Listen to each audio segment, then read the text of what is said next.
Protecting your business is your number one priority. And in a world of ever-increasing global risks, organizations are facing uncertainty from third parties like never before. You've spent years building up your business, and now, more than ever, you have to think differently about due diligence to ensure that a new client, a supplier, or a third-party agent acting on your behalf won't put you at risk of reputational damage, loss of business opportunities, serious financial penalties, or even criminal charges. That's where we come in. Lexis Diligence helps mitigate risks, protects your reputation, and ensures regulatory requirements are met, helping your business reduce penalties and continue to grow through efficient, flexible, and cost-effective due diligence. From the convenience of a single interface, you can access over 26,000 global news sources, 1,000 plus sanctions and watch lists, and more than 1 million PEPs. Over 3,000 databases on public and private companies worldwide, in-depth country and industry risk analysis reports, and more than 46 billion public records on U.S. entities and individuals. Lexis Diligence empowers your due diligence process, allowing you to set up alerts for ongoing monitoring of critical third parties and to generate auditable due diligence reports to mitigate supplier and anti-bribery and corruption compliance risk more effectively. Dig deeper into your due diligence process with LexisNexis. Request a demo with one of our specialists today.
No SAS, adoramos perguntas ousadas. Perguntas que provocam e parecem impossíveis. As respostas estão esperando para serem descobertas. Porque a última fronteira não está no espaço, está nos dados. E com as perguntas e as análises certas, os dados podem fazer coisas incríveis. Como tornar o mundo mais seguro, mais rápido, mais saudável e mais gentil. Só precisamos perguntar aos dados, analisá-los, moldá-los e usá-los de um jeito mais inteligente para todos, em qualquer lugar. Com o SAS, você pode transformar dados em respostas e fazer as perguntas que fazem o mundo avançar. SAS. Curiosity Forever.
transparência, valorização, integração. Para alguns, essas podem parecer somente palavras soltas. Para nós, são valores que nos guiam a cumprir nossa missão, cuidar de você.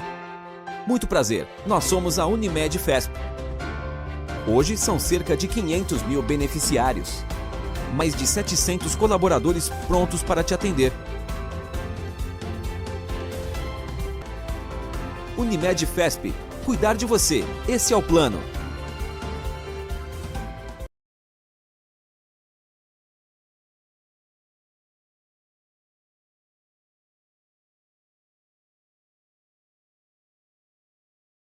Prezadas senhoras e senhores, boa tarde. Sejam bem-vindos ao segundo momento de nosso evento neste dia de hoje. Faremos agora a apresentação do quarto painel. Informamos que a ferramenta permite que vocês façam perguntas aos palestrantes através do ícone QIA. O mediador receberá as perguntas e, dentro do tempo do painel, tentará levar aos palestrantes. Teremos agora a palestra com o tema Boas Práticas de Compliance e PLD-FT na cadeia de fornecedores e parceiros. Para coordenar as atividades da mesa de trabalhos e também apresentar o mini currículo dos palestrantes, convidamos o senhor José Leonélio de Souza, sócio-consultor na PLD Consultoria, certificado CAMS e diretor no board do ACAMS Chapter Brasil, professor convidado da FIA. Boa tarde a todos. Convido para compor a nossa mesa virtual Celso Petronieri Neto, que é sócio-consultor da C3W, graduado em Administração de Empresas pela GV. O Celso Petronieri especializou-se em Gestão Estratégica de Risco na Wharton School e é consultor com 30 anos de experiência no mercado financeiro, sendo os últimos 20 anos destacados as áreas de compliance regulatório, prevenção, lavagem de dinheiro e fraudes e anticorrupção. Possui sólida vivência em gestão de riscos de compliance operacional e reputacional, com atuação em equipes multidisciplinares na FEBRABAN, ENCLA e órgãos reguladores. Atualmente, é sócio da C3W, atuando como consultor ativo. Bem-vindo, Celso. Igualmente, convido a Eliana Gunning, que tem 29 anos de experiência no mercado, sendo 5 anos dedicados à auditoria externa e 24 no mercado financeiro, com atuação em governança, compliance, controles internos, riscos, auditoria e, mais recentemente, LGPD, meios de pagamento e diligência em terceiros e parceiros. Eu, igualmente, convido a Rogéria Jeremec, que é Global Chief Compliance Officer do Grupo Latam Airlines, presidente das comissões de compliance da OAB São Paulo e do IASP, membro dos conselhos consultivos da Alliance for Integrity e da Rede Brasil do Pacto Global da ONU, embaixadora da CVC, Compliance Woman Committee, e SAIA, fundadora do Jurídico de Saias. Muito bem. Inicialmente, gostaria de agradecer ao Dr. Giovanni Saavedra e Márcio Luz pelo convite para participar desse evento. E, amigos, neste início de tarde, nós vamos tratar das boas práticas de compliance e PLD-FT na cadeia de fornecedores e parceiros.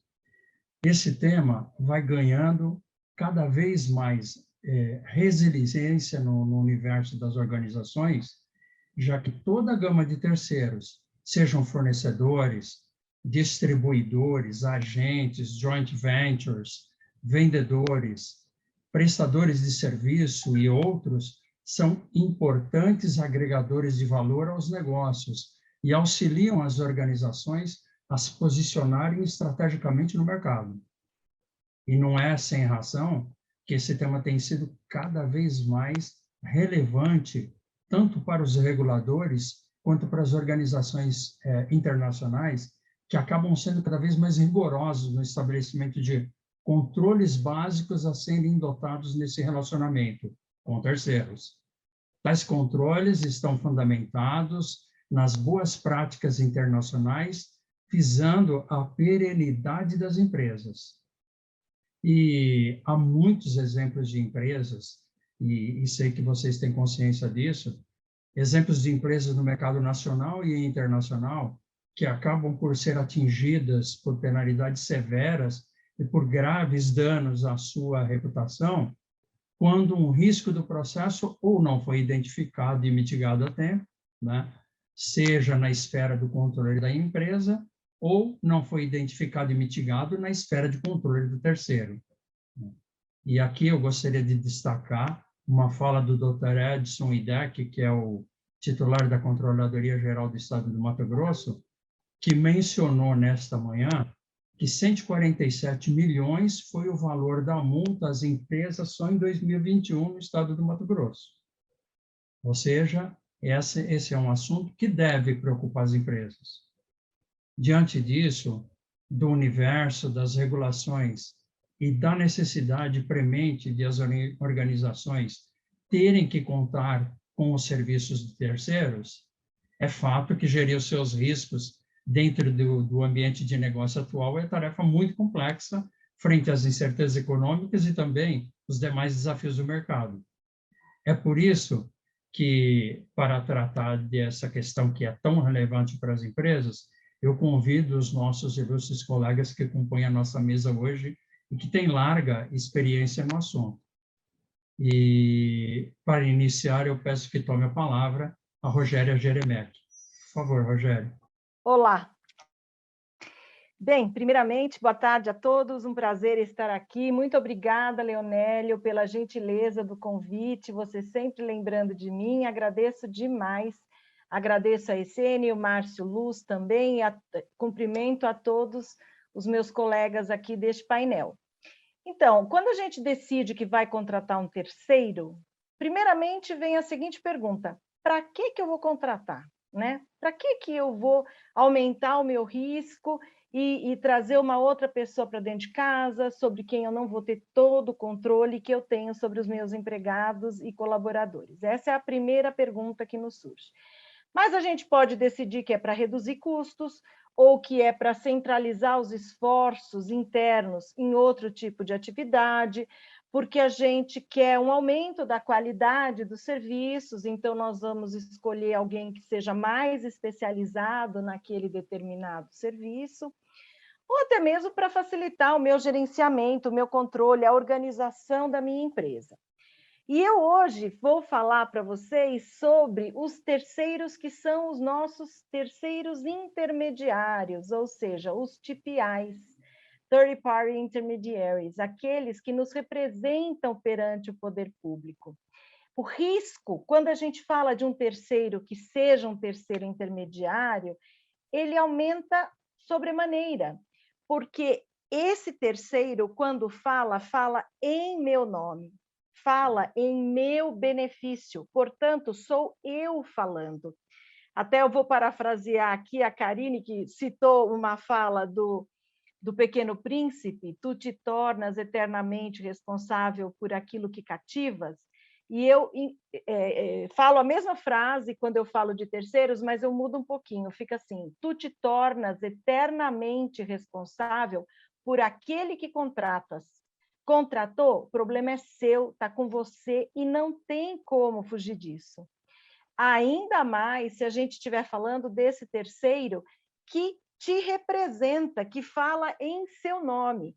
Se a gente for ao FCPA Blog e colocar lá Top 10 Cases, a gente vai ver que em todos eles tem a presença de um terceiro. É muito comum a gente ver alguma má prática sendo efetuada por meio de um terceiro, com a doce e falsa ilusão de que, com isso, o risco se dilui. Ao contrário, o risco é elevado, porque você tem que ter controle sobre quem você contrata, sobre aquilo que esse contratado está fazendo em seu nome. Então, o que eu diria para a gente evitar esses riscos na contratação quando a gente faz uma terceirização? Primeiro, a gente tem que fazer uma due diligence extremamente bem feita, caprichada mesmo, com base no FCPA, com base na nossa lei 12.846, se for uma contratação internacional, a gente tem vários países já que têm lei anticorrupção, tem Peru, Argentina, Colômbia, Chile, tem agora, já tem uma lei e agora está a cada vez aprimorando mais essa lei. Então, eu sempre falo o seguinte, se você quer saber de controles do programa de compliance, analise o MPD, Modelo de Prevenção de Delito Chileno, é a Lei 2393. Ali, eles trazem um panorama muito, muito completo sobre tudo o que você tem que fazer com relação aos controles, para saber se exatamente aquilo que você definiu na sua política está ou não acontecendo na prática. Quando eu falo de FCPA, às vezes eu escuto o seguinte, isso aí não se aplica a mim, não. De jeito nenhum.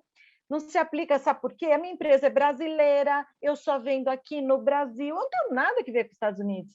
Ah, tá bom. E você manda e-mail por onde? Pelo Google. Oi?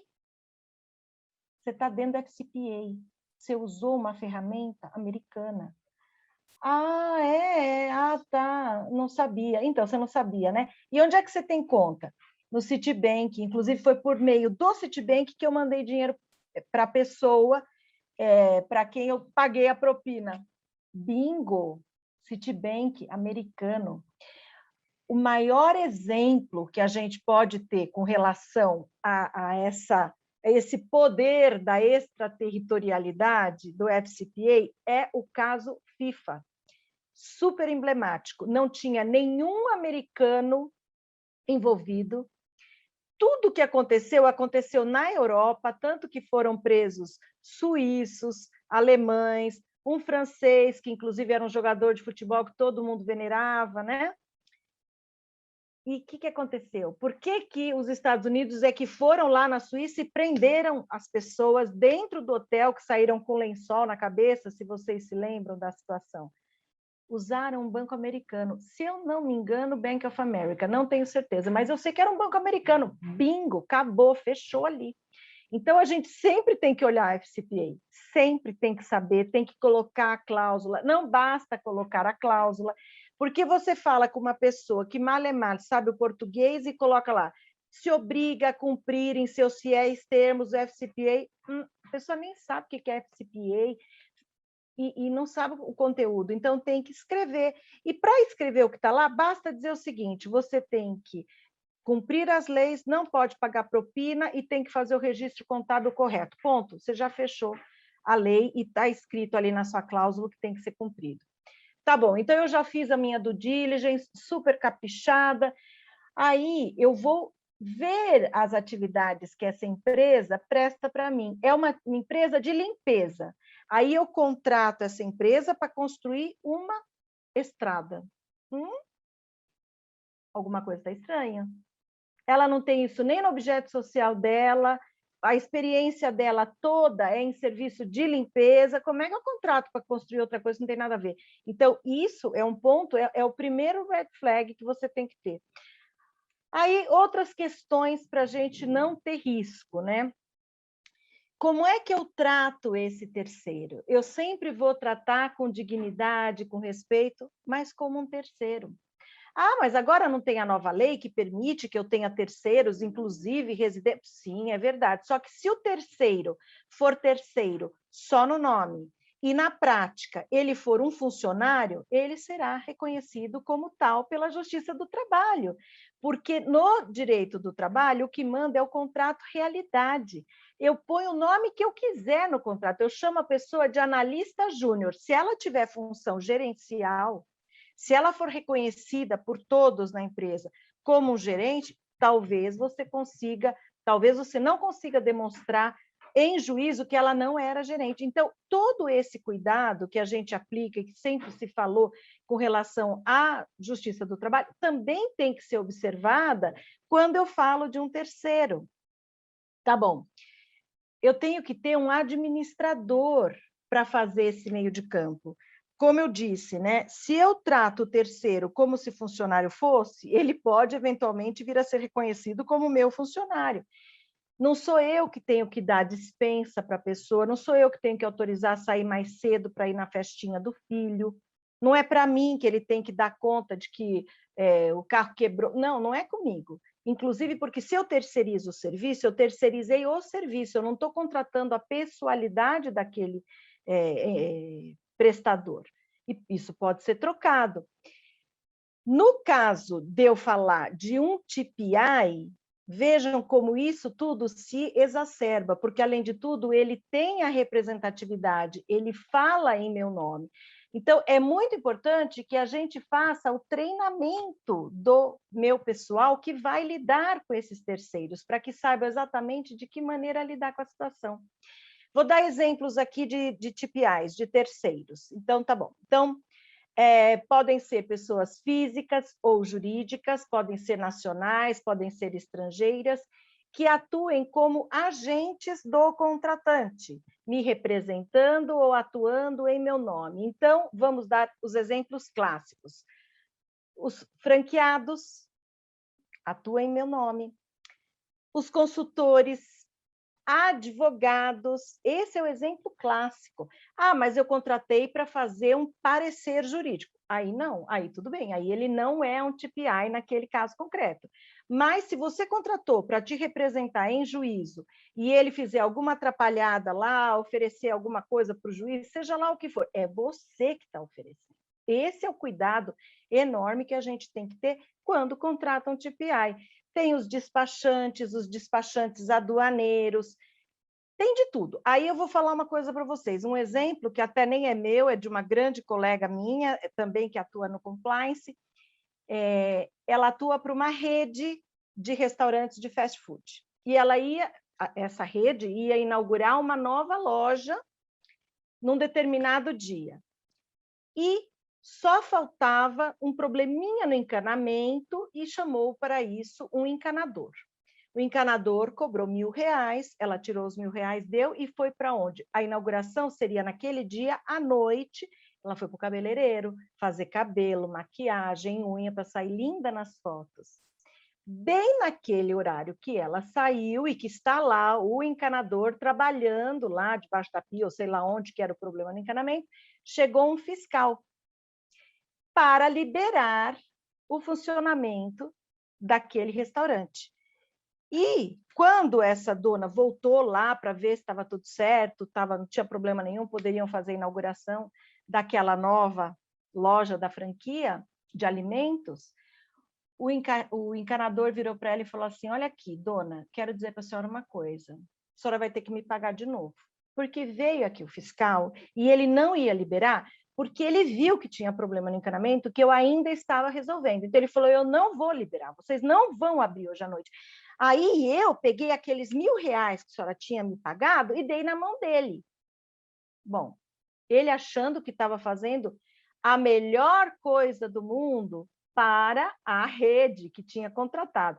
Resumo da história, não teve inauguração naquele dia, tiveram que fazer um disclosure sobre isso e foram para cima da prefeitura para avisar que tinha acontecido. Acabou a brincadeira. Então, olha o risco. Um encanador, que a rigor não é TPI, ele foi um TPI naquele caso, porque ele agiu como se fosse representante da loja, deu o que não era para dar, e com isso o problema todo se instalou.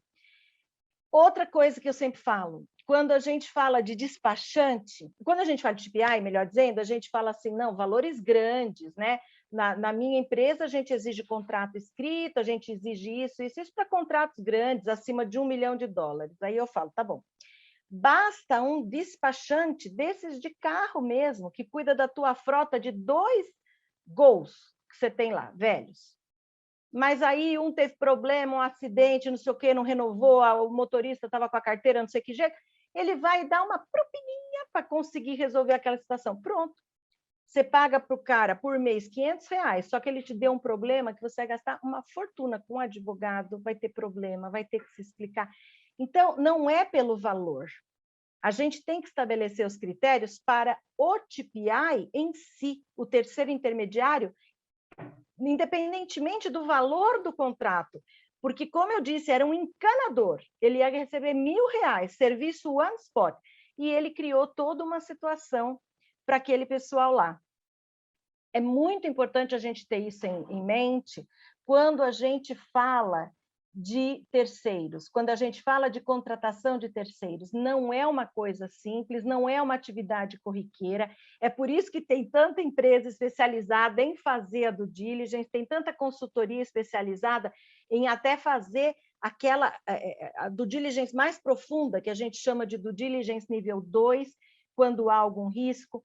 E aí uma outra questão que eu sempre gosto de ponderar é a seguinte: às vezes aparece uma situação de compliance quando você está contratando um terceiro, qualquer que seja ele.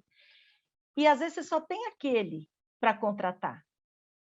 Eu sempre dou vários exemplos, né? O meu exemplo sempre é assim: eu gostaria de contratar tudo que eu pudesse da Unilever, porque a Unilever passa em tudo quanto é due diligence, mas se eu quiser um outro tipo de serviço, não é lá que eu vou encontrar. Por isso, às vezes, ainda que tenha uma situação complicada de compliance, você vai ter que seguir com aquela contratação. Mas não é como se não estivesse vendo nada. É conscientemente, sabendo que existe o problema, eu vou verificar o quê? Essa empresa está colaborando com as investigações? Ela aprimorou o programa de compliance dela depois do ocorrido?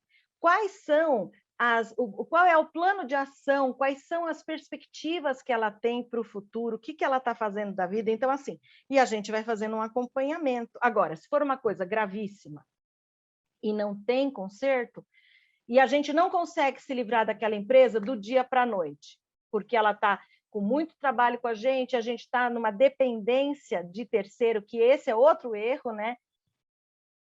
Eu poderia falar aqui da nota fiscal número 1, número 2, número 3, número 4, número 5, todas as notas fiscais, desde que a empresa abriu, foram todas para você. Isso também é um risco, mas não é disso que eu estou falando. Estou falando da outra questão, da questão de você não poder se livrar, porque você está dependendo demais daquele tipo de atividade.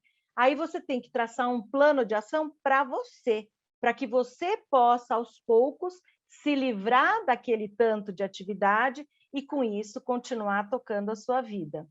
Então, eu contrato um terceiro, e esse TPI, que é o que eu estou comentando agora, quando eu preciso de uma autorização, de uma concessão, uma aprovação, uma certificação que envolva o poder público, para fazer uma defesa perante um juízo, qualquer que seja, então eu contrato essas pessoas para falarem em meu nome. E aí vem todos os cuidados que eu estou tentando passar para vocês aqui muito rapidamente, daquilo que a gente tem que fazer, e não se esquecendo de colocar uma cláusula robusta anticorrupção no contrato celebrado com esse terceiro, para garantir que a gente está fazendo todo o possível para evitar que ocorra uma situação danosa para a nossa empresa. Então, a cláusula basicamente vai falar, ó, você não pode...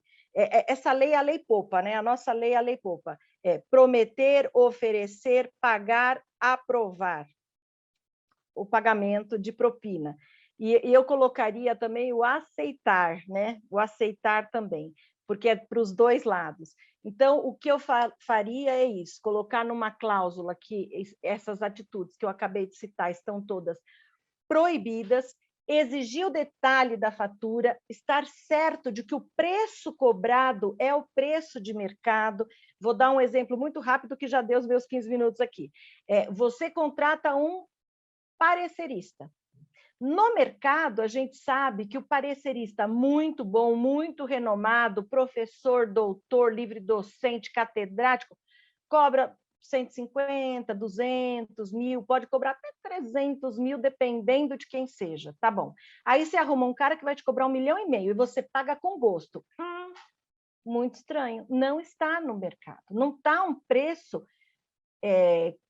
normalmente cobrado para esse tipo de serviço. E também a nota fiscal, que tem que ser exatamente fiel àquilo que foi contratado, àquilo que foi pago, e você tem que ter a prova de que o serviço foi executado. Ah, eu fui fazer sustentação oral em Brasília, não tem prova. Não tem prova o quê? Você pegou um táxi para ir até o aeroporto, você tem o bilhete do avião, você tem o táxi que você pegou em Brasília para ir até o Supremo, você tem os memoriais que você seguramente entregou, você tem todos os e-mails que você trocou com o seu cliente para garantir que aquilo aconteceria da maneira correta e etc. Passei um minutinho do meu tempo, muito obrigada pela atenção, devolvo a palavra ao Leonélio. Desculpa por esse um minutinho. Obrigado, Rogéria. Agora eu pediria que a Eliana Gunning tomasse a palavra. Boa tarde, obrigada, Leonélio. Queria agradecer também pelo convite, né? Repetindo aqui as palavras da Rogéria. Mais uma vez, bem-vindos.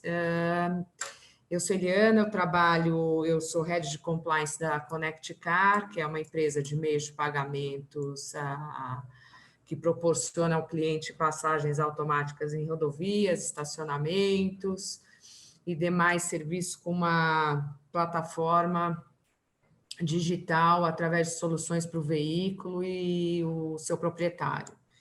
Então, quando a gente fala de eu digo que é uma startup já com dores de crescimento de instituição de pagamento, né?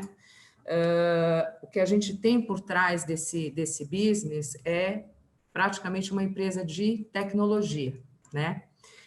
E dito isso, e considerando o evento da pandemia, esse cenário todo, cada vez mais a gente tem interagido, né, com terceiros, contratação de terceiros, de parceiros, de fornecedores, sejam fornecedores diversos dentro do nosso ecossistema de mobilidade eletrônica, como, por exemplo, serviços de tecnologia, plataforma de atendimento, fornecedores de matéria-prima, que no meu caso seriam os adesivos, e até pegando o exemplo da Rogéria, nesse caso eu não tenho muitos fornecedores, não tenho muitas opções, eu tenho no máximo uns 2 ou 3 que são chancelados pelo regulador, no caso a NTT e a Artesp, né?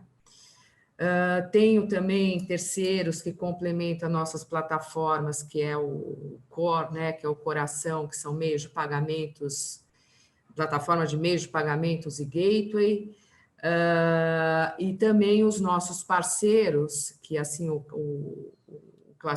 os classificamos, que são os parceiros da nossa rede de aceitação, compostos pelas concessionárias, né, rodovias, e os estacionamentos.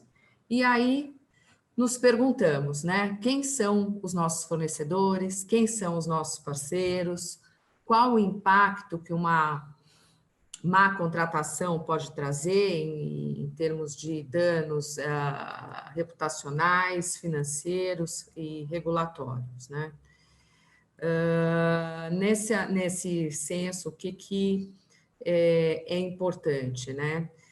Considerando, para dar um tratamento adequado de diligência, né, considerando as regulamentações, como a Circular 3978, que requer, do Banco Central do Brasil, que requer um processo de conheça seu parceiro, olhando também à luz das resoluções, e no caso especificamente para meios de pagamentos de cyber, né, a 3909 e a 85 também do Banco Central do Brasil, que também requerem a gestão de fornecedores relevantes, né, e depois LGPD, as certificações, né, as normas ISO 9001 e 27001, enfim, todo esse arcabouço regulatório, né, exige que temos que dar um tratamento, né, uma avaliação bem cautelosa, detalhada para essa cadeia de terceiros, né? Nesse sentido, dentro aqui do mundo aqui de meios de pagamentos, o que a gente, né, eu digo time, a minha área de compliance, ela fez atualizar políticas e procedimentos de AML, né, de prevenção à lavagem de dinheiro, e de anticorrupção, principalmente porque temos a Lei 12.846 e o Decreto 8.420, que regulamenta a lei, então, e aí exige o estabelecimento de processos e controles, né? Fizemos também a documentação, documentamos a avaliação interna de risco, categorizando e classificando os parceiros nesse contexto, e aí os parceiros, e aí eu me refiro também à rede de aceitação aqui dentro do contexto do negócio. Tratamos a parte toda de cadastro como um cliente, mas também estamos começando a estender um processo também para uma diligência de parceiro, tá? Elaboramos também procedimentos de diligência e depois aí vem a parte que é o education, né? Que nem eu digo. Não adianta ter tudo isso escrito se não fizer a disseminação de todos esses requerimentos, de todo esse material, da publicidade destes materiais também, não somente para os funcionários, mas também para os terceiros, né? E o treinamento propriamente dito para todos na empresa, todos os envolvidos, né? E a reciclagem periódica de todo esse arcabouço de procedimentos e políticas. Um cuidado que eu sempre menciono, e acho que a Rogéria tocou nesse ponto, o próprio Leonélio, e vou fazer redundância aqui, a importância de olhar para os processos, né, que são factíveis de implementação, para não termos políticas e procedimentos somente no papel, né? A efetividade do que está escrito, né, política, os detalhes dos processos, os controles, isso é muito importante para garantir a efetividade e a aplicação da política no dia a dia, né? Em termos de processo que a gente costuma olhar, e aí acho que há uma sofisticação também no mercado, o processo de conhecer seu parceiro e a diligência prévia, né? Envolve o levantamento de uma série de informações do parceiro, como realização do background checking da empresa, do fornecedor, pesquisar as informações da empresa, os antecedentes desse parceiro, desse fornecedor, a sua reputação no mercado, a sua estrutura organizacional, a sua reputação, enfim. Pesquisa em registros públicos, né, para apurar a integridade dos sócios e administradores desses terceiros, parceiros e fornecedores, né? Realização dos screenings dos sócios e dos procuradores contra as listas regulatórias e também de figuras públicas, e aí a gente, pegando o gancho da Rogéria, mas é uma empresa nacional, mas tá bom, então, só que a gente acaba tendo essa interoperabilidade ali com meios, não só os locais, vamos dizer assim, então a gente acaba estendendo também esse screening com a listas regulatórias, não só as brasileiras, né? E também complementando o que a gente tem específico aqui foi desenvolvimento, a gente realizou um desenvolvimento de um pré-questionário interno, onde fazemos uma pré-análise, meia dúzia de perguntas chaves, para entender, e a cada pergunta é atribuída uma nota,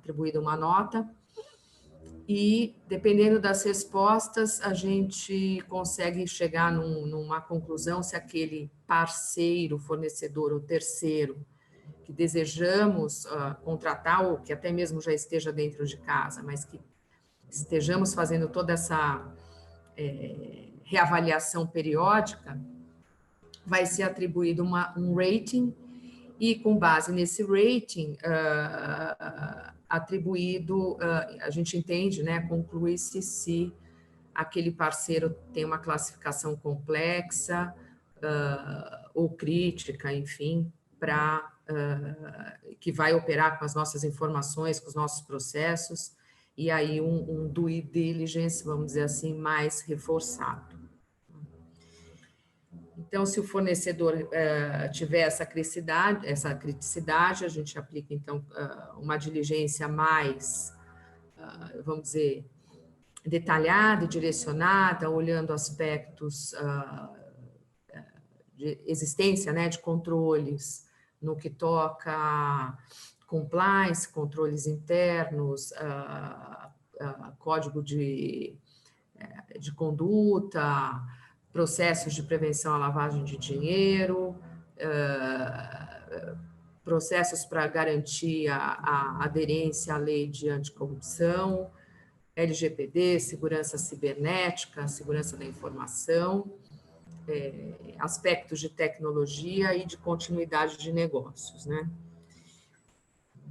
A partir do resultado desta análise, o que a gente faz é avaliar os riscos, né? O que foi encontrado a partir dessa diligência e entender os riscos junto com o time de tecnologia, também sempre envolvido, compliance, controles internos, e avaliar o grau de maturidade desses pontos todos que eu mencionei, e entender para os casos onde não há uma conformidade, porque não existe a perfeição, né? Então, sempre vai haver uma outra coisa que precisa de uma melhoria, de um plano de ação, de uma adequação. E é nesse ponto que há um alinhamento com o fornecedor, né? Com o terceiro, com o parceiro, enfim, para conversar, alinhar, estabelecer plano de ação com prazos, e eu vivenciei também situações onde até mesmo essas melhorias, vamos dizer assim, são incluídas em cláusulas contratuais, com prazo, e fica ali documentado, e aí acabamos por adicionar também cláusulas onde há previsão de auditorias e para verificar a adequação daquela não conformidade, né? Em suma, é isso. Eu vejo o mercado mais maduro, ele está amadurecendo, refraseando aqui o Leonélio também, acho que a gente nota que o mercado tem se sofisticado nesses processos não só na receptividade, né, porque no começo eu sentia até uma resistência, dependendo do fornecedor, e até achava, poxa, mas por que não, né, não quer participar? O que tem? Né, vamos conversar, entender um pouco dos processos, enfim. Eu acho que isso já está mais maduro, acho que já tivemos uma evolução nisso, e eu vejo também o contraponto. Muitas vezes a gente está na via de contratar aquele parceiro, e o parceiro, por sua vez, também faz a diligência em nós, né? É uma troca. Vai ver também onde que ele vai colocar o produto dele, principalmente quando a gente fala de parcerias aí de meios de pagamentos e gateway. Então, eu vejo que isso está trazendo uma maior segurança e uma maturidade aqui para o mercado de uma forma geral, tá? Eu não vou me estender mais aqui, que eu acho que eu já também estourei meu tempo aqui, desculpem. Obrigada, queria agradecer. Obrigado, Liana. Obrigado. Celso, você poderia agora fazer seus comentários? Claro, Leonélio, obrigado. Eu queria primeiro agradecer ao convite da sua parte, da parte do Márcio também, da Ezene, do Giovanni. A Ezene, como sempre, uma grande parceira aí, e realizando esses eventos que trazem muito compartilhamento de conhecimento e a gente consegue agregar muito para o mercado como um todo. É uma honra participar desse painel junto com a Rogéria e com a Eliana, pessoas renomadas aí nas suas companhias e no meio de compliance, né, que têm feito um trabalho aí com grande profissionalismo. Eu faço parte da C3W Consultoria, que é uma consultoria com expertise em risco reputacional, que é muito do que a gente está falando aqui hoje, tanto em prevenção a fraudes, prevenção à lavagem de dinheiro, como anticorrupção também. Mas eu não estou aqui para falar da C3W, estou para falar do nosso painel. Eu vou tentar não redundar em relação ao que a Rogéria e a Eliana falaram, elas deixaram um pouco espaço, né, para que eu falasse, porque foram muito abrangentes e agradeço também muito por isso. Eu vou falar um pouco sobre a parte mais forense, né, a parte mais perigosa do processo de due diligence. A Rogéria citou lá a frase do Pequeno Príncipe, né? Eu vou também usar citar uma frase, mas eu não sei o autor, viu, Rogéria? A frase é o seguinte: não basta parecer, tem que ser. Então, a Eliana citou muito, tem que estar na política, mas tem que ter efetividade. Então, aquilo que a gente escreve na política, ele tem que ser cumprido e tem que estar evidenciado. Não adianta estar na política e não fazer. A gente vê muito acontecer no dia a dia das companhias que ocorre um problema com o fornecedor e alguém fala, não, nós estamos tranquilos, a gente fez o due diligence, está tudo coberto. Aí alguém vai lá e fala assim, tá bom, cadê a formalização do due diligence? Não sabe o que aconteceu? Precisava lançar o produto e sem esse fornecedor não dava para lançar, a gente fez aqui num processo de exceção, aprovou e ia fazer o due diligence depois. E o depois alguém esqueceu. E está lá um fornecedor operando sem a formalização do due diligence. Rogéria, você quase nunca viu acontecer isso, né, Rogéria? E aí, o que acontece? É muito importante a formalização, né? Desde a parte que a Eliana falou, que é a coleta de informações que você faz do fornecedor, seja por meio de um cadastro, seja por meio de um questionário de due diligence, onde ele já declara uma série de coisas, mas você precisa formalizar tudo isso. Todas as pesquisas que você faz, elas têm que ser evidenciadas. Então, se você consultou um Google naquela data, tem que ter uma evidência disso. O exemplo que a Rogéria deu de comprovar que pegou o táxi, que pegou a passagem aérea, que pegou o táxi lá em Brasília até o fórum, que esteve no fórum, que tem um registro numa catraca. É disso que a gente está falando. Todo o processo de due diligence, ele tem que ser formalizado, ele tem que estar guardado. E nesse processo de formalização, é muito interessante se utilizar ferramentas, porque quando o processo é muito artesanal e você faz tudo na mão, acaba se cometendo um erro de pecar por não guardar evidências, porque dá trabalho, fica dando print screen de tela, fica gerando PDF, e às vezes ferramentas te auxiliam nesse processo. Então, sempre que você puder utilizar uma ferramenta de busca, de pesquisas, que já gere um relatório de tudo que foi encontrado, isso auxilia muito no processo de formalização. E aí, o que a gente está falando no final? De montar um dossiê. Esse dossiê tem que ter todas as etapas do due diligence. Algumas companhias até colocam esse dossiê dentro das plataformas SAP, plataformas como o OneBase e o Ariba, que são os programas que fazem todo o processo de contratação e vão até a área de compras, que depois vai registrar ali todos os pagamentos que foram feitos. Se você tiver uma ferramenta onde você puder formalizar tudo isso, ótimo. Se você não tem a ferramenta, é interessante ter um dossiê desse due diligence guardado, com todo o processo registrado. E, neste momento, dependendo do que você encontrou, é importante que a instituição defina seu apetite de risco. O que a gente chama de apetite de risco? Com quem eu vou operar e com quem eu não vou operar? O que eu aceito e o que eu não aceito? E aí fazer a classificação de risco. Olha, esse fornecedor, em função das verificações que eu fiz, ele parece um fornecedor de risco baixo. Esse é de risco médio. Esse é de risco alto. E aí você define, de repente operar com um fornecedor ou com o TPI, que é o prestador de serviço terceirizado, que a Rogéria citou muito bem, né? Que às vezes perguntam para ele, mas o que é o tal do PST, o prestador de serviço terceirizado? É aquele cara que senta na cadeira no lugar do seu funcionário, que faz uma atividade de meio ou uma atividade de fim que poderia ser feito por um funcionário, e como a Rogéria citou, você opta por terceirizar para usar o teu recurso interno para outra coisa, ou para redução de custo, ou para eficiência, alguma coisa desse tipo. E os reguladores, ultimamente, têm colocado essa terminologia na norma. Tanto a SUSEP, quanto a CVM, quanto o Banco Central, têm colocado essa terminologia na norma.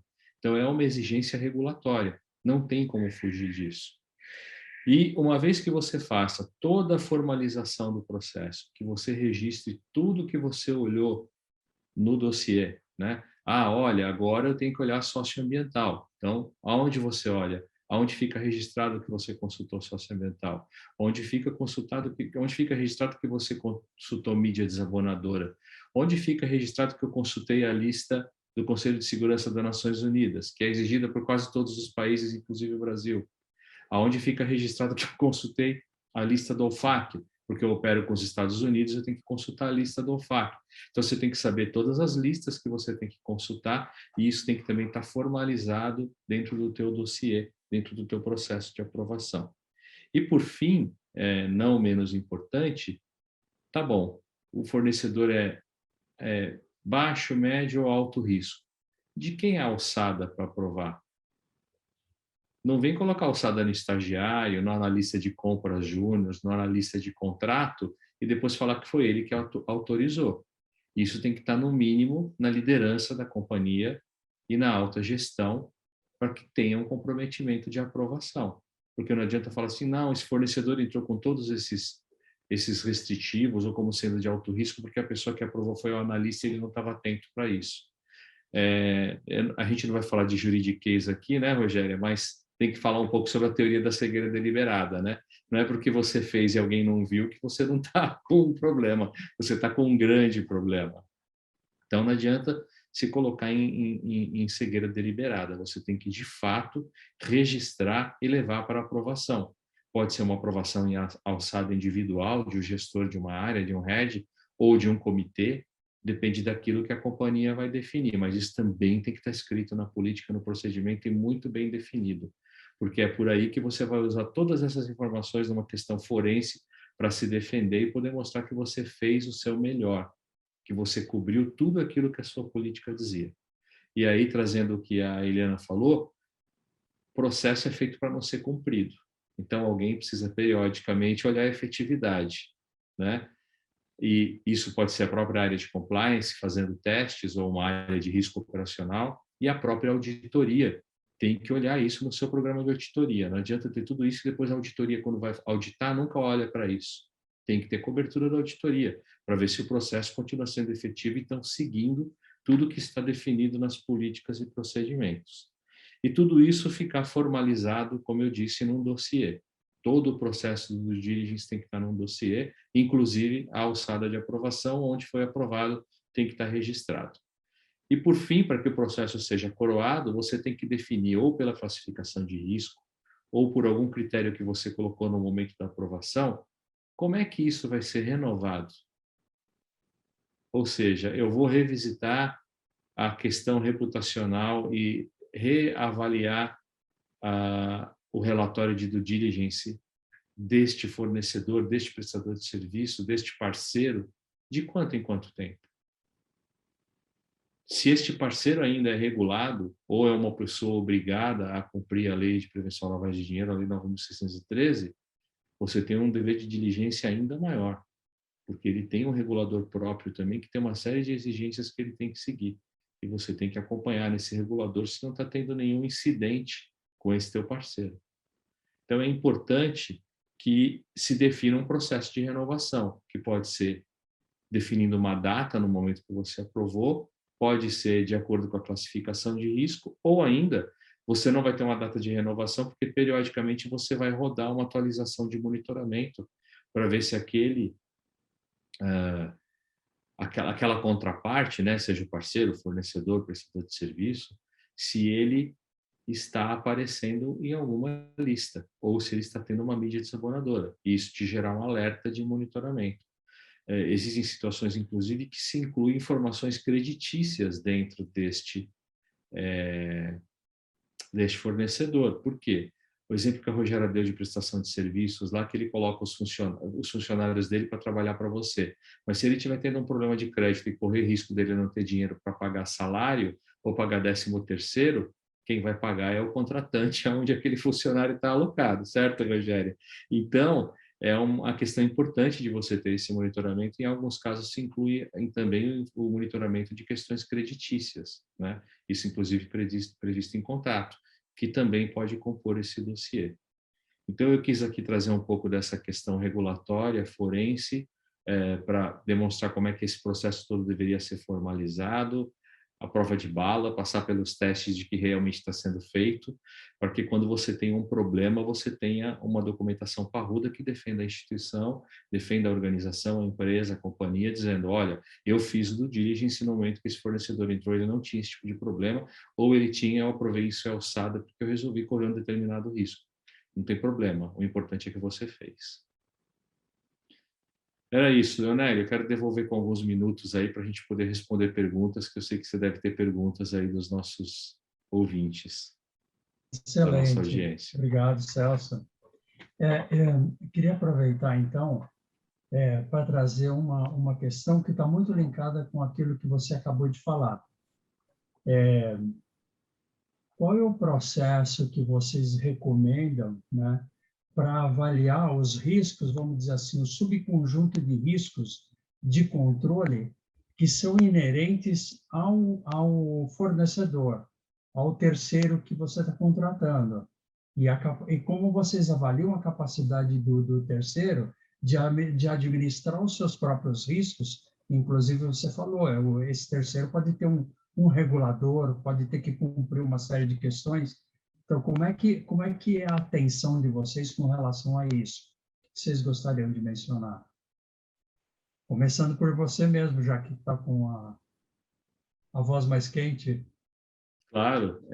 Não, uma coisa é muito latente, eu vou pedir até para a Eliana e para a Rogéria contarem se tem algum caso na companhia delas, mas, às vezes, você inclui na tua própria auditoria, dentro da tua cadeia produtiva, a auditoria desse parceiro. E aí você vai ter que ir lá e checar os controles dele. Isso faz parte até do contrato. Quer dizer, não existe nada aí que seja proibido desde que esteja em contrato.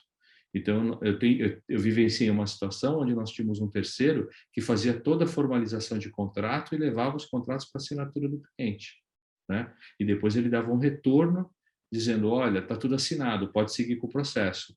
Só que aconteceu, às vezes, para cumprir o prazo que ele tinha de fazer essa etapa, dele dizer que estava tudo ok, o contrato não estava assinado. E a auditoria foi lá e descobriu. Imagina se não descobrisse. A sorte é que o parceiro era de extrema confiança e a gente falou, pô, você começou a operar sem o contrato assinado. Ah, mas eu recebi ok, então, né? Geralmente, os problemas acontecem, né? Então, o processo ele tem que ser o mais blindado possível para não deixar acontecer. E uma das formas que eu vejo de controlar o terceiro é fazendo, muitas vezes, a própria auditoria, dependendo da representatividade desse terceiro. Excelente. Eliana? Eu concordo e também acho que a avaliação periódica dos riscos também acho que é importante, porque pode ser que no início, na entrada daquele fornecedor, estava tudo bem, e com o passar aí dos meses, vamos dizer assim, do tempo, apareceu algum risco, dada alguma... porém aí do negócio, do mercado, daquele parceiro, então acho que é importante essa reavaliação. E do ponto de vista de risco operacional, de controle interno, a gente se pauta muito na metodologia de COSO, e não sei se todo mundo sabe o que é COSO, mas enfim, matriz de risco e controles, e aí aplicação de testes periódicos para garantir a acuracidade do processo, do questionário, da diligência feita, enfim, para garantir a conformidade com as políticas, procedimentos e com o que foi contratado. Eu acho que vai nessa escala.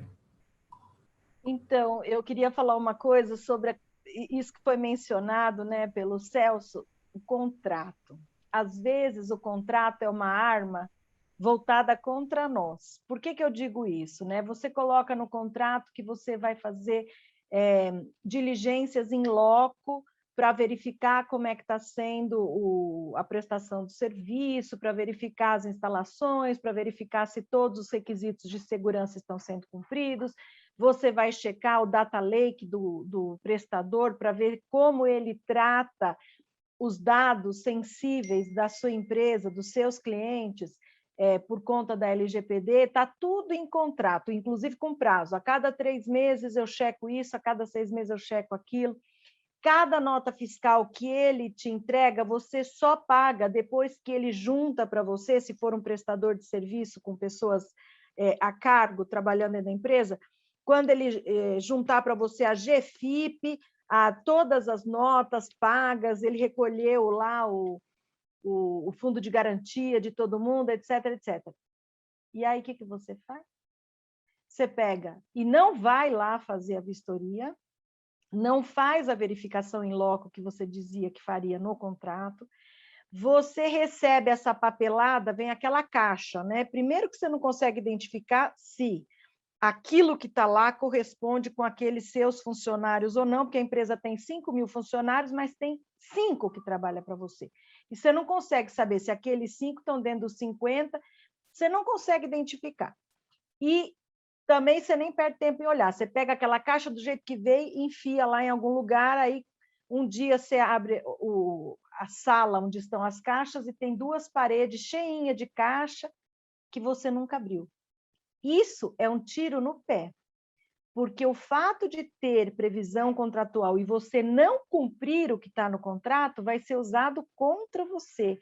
Aí eu acho que assim, a gente tem que ter os critérios, é muito importante, o contrato é a alma do negócio, é o que regula aquela relação, então você tem que ter a previsão daquilo que você vai cumprir. Se você não tem condição e é alguma coisa obrigatória, eu já trabalhei em empresa que tinha atividade reguladíssima, a que eu trabalho hoje também tem, mas eu estou falando da parte mais documental.